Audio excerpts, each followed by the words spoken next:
Nova York é uma das cidades mais icônicas do planeta. Com uma linha do horizonte que é imediatamente reconhecível graças aos seus edifícios excepcionais, ela é particularmente intimidadora.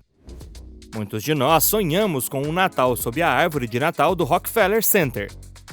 Essa cidade sempre foi o cenário dos sonhos e continuará sendo por muito tempo. Especialmente porque a história da cidade é cheia de reviravoltas. Ela foi fundada em 1524, quando o navegador italiano Giovanni da Verrazzano descobriu essa grande baía, que foi apelidada de New Angoulême. Nova York se tornou um centro urbano único.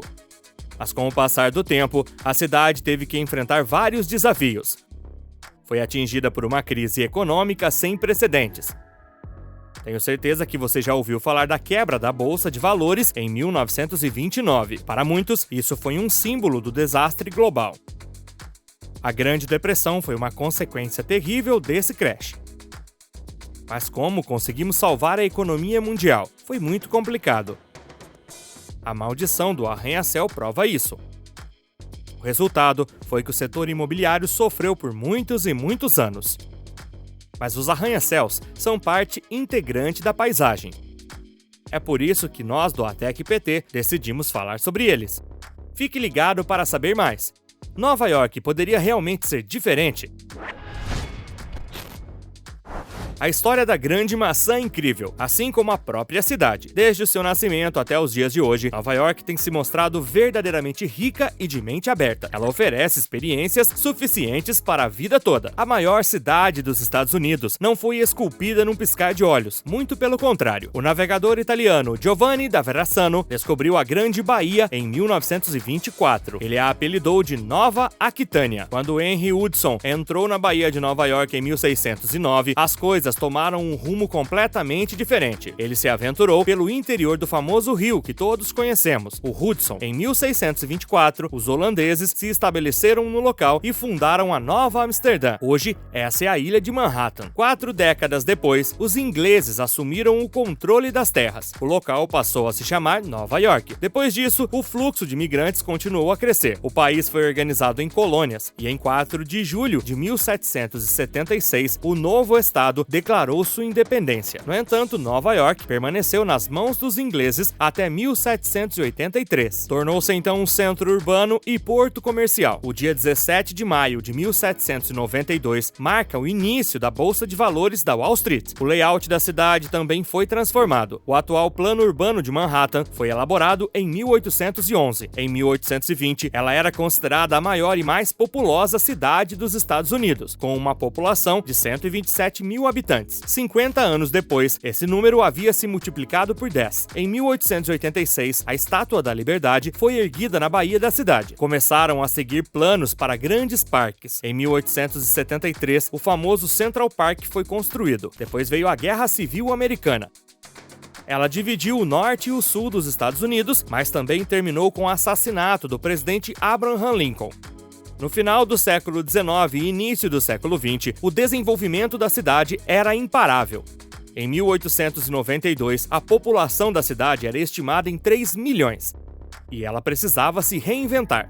O primeiro arranha-céu foi construído. Era o edifício Bayer Conduct. Nova York foi então redesenhada e os atuais 5 bairros foram criados. Entretanto, a vida em Nova York não permaneceu boa por muito tempo. O início do século XX foi marcado pela quebra do mercado de ações em 1929. Este evento arruinou o domínio da economia americana sobre o resto do mundo. A crise se espalhou por todo o globo. Foi o investimento maciço em obras públicas que deu ao país um novo sopro de vida. Em seguida, estourou a Segunda Guerra Mundial. Quando ela terminou, as tensões sociais aumentaram, principalmente no que diz respeito à segregação racial. Martin Luther King, o presidente J.F. Kennedy, John Lennon, entre outros, foram assassinados. Finalmente, o dia 11 de setembro de 2001 marca um ponto de virada na história de Nova York. As imagens do colapso do World Trade Center ainda assombram o mundo inteiro, e a cidade entrou em uma nova fase de sua história, e nada voltaria a ser como antes. Foi a quebrada do mercado de ações em 1929 que realmente deu início a tudo. Esta crise econômica sem precedentes ainda deixa sua marca na história da cidade. No final da Primeira Guerra Mundial, as potências europeias estavam lutando para sair da crise causada pelo conflito. A economia americana estava indo muito bem. Atraídos pelo dinheiro fácil, os americanos correram para comprar ações. Em 1929, 6% da população possuía ações. A maioria dessas ações foi comprada a crédito. E 24 de outubro de 1929 ficará gravado para sempre na história da civilização ocidental. Conhecida como a Quinta-feira Negra, o dia simbolizou o colapso do capitalismo no mercado de ações. Naquele dia, 13 milhões de ações foram colocadas à venda. No entanto, não houve compradores suficientes. Como resultado, os preços das ações despencaram. Nos dias que se seguiram, a situação não melhorou. 16 milhões de ações foram vendidas a qualquer preço. Esta crise econômica foi definida por uma desaceleração da economia. Esse fenômeno interrompeu a fase de crescimento e se estabeleceu ao longo do prazo, transformando-se em uma depressão total. O crescimento desacelerou, os lucros caíram e o desemprego se consolidou. Essa situação é muito rara na história econômica e social. Ela levou a uma grande depressão. Todos aqueles que haviam comprado suas ações a crédito não tinham mais condições de pagar os bancos. Os bancos faliram, assim como dezenas de milhares de empresas que haviam investido no mercado de ações. Entre 1929 e 1931, a renda dos Estados Unidos despencou de 87 para 39 bilhões de dólares. O investimento, que representava 15% do PIB, caiu para 1,5%. A produção industrial caiu pela metade. O número de desempregados atingiu um recorde.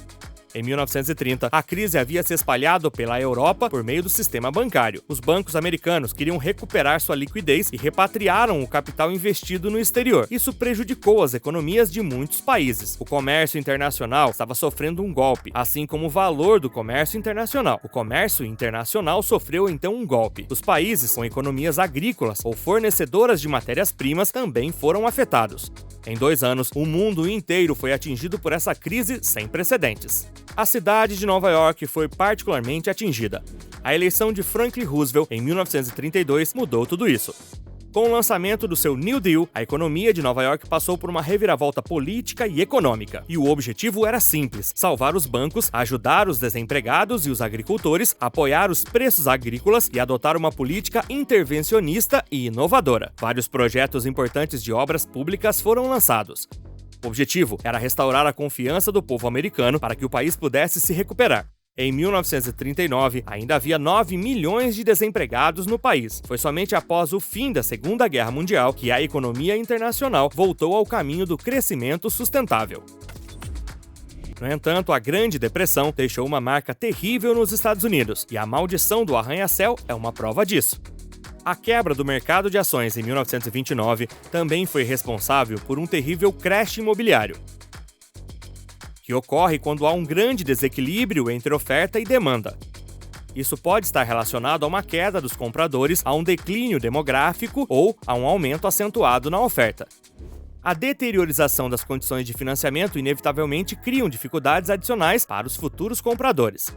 Uma desaceleração nas condições econômicas gerais pode levar ao desequilíbrio no mercado. Um declínio cria problemas de liquidez para os proprietários de imóveis. Como resultado, eles se veem incapazes de pagar suas prestações mensais de hipoteca. Um crash no mercado de ações tem muitas consequências. Os ativos podem perder seu valor, levando à falência geral. Foi exatamente isso que aconteceu após a quebra do mercado de ações em 1929.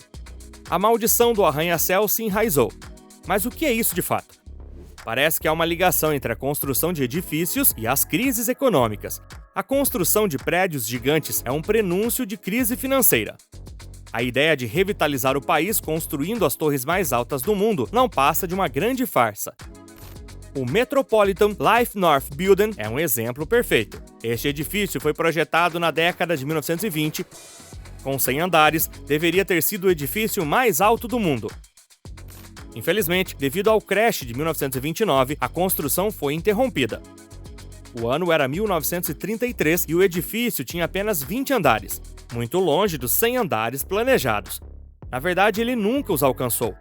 Hoje, ele é considerado um dos arranha-céus mais luxuosos de Nova York, e no final a cidade poderia ter sido muito diferente. Apesar da maldição do arranha-céu, esses edifícios ainda são parte integrante da paisagem. Em Nova York, eles são até mesmo os principais edifícios na linha do horizonte. A Segunda Guerra Mundial marcou uma pausa no desenvolvimento dos arranha-céus de Nova York. Nas décadas de 1950 e 1960, a construção foi retomada e modernizada, rompendo com a tradição. Na década de 1990, os arranha-céus se tornaram muito menos individualistas. Eles se tornaram parte de um tecido urbano mais amplo. Como resultado, os arranha-céus estão desfrutando de um renascimento. Eles voltaram a brilhar no horizonte de Nova York.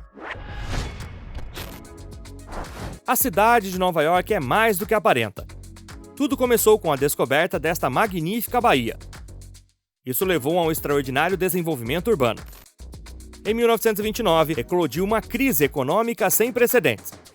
O crash teve consequências de longo alcance para as finanças dos Estados Unidos. Era a época da Grande Depressão. A maldição do arranha-céu estava de fato sobre nós. Foi uma consequência direta do crash imobiliário de 1929. Hoje, os arranha-céus ainda fazem parte da paisagem. Mas podemos nos considerar a salvo de um novo crash?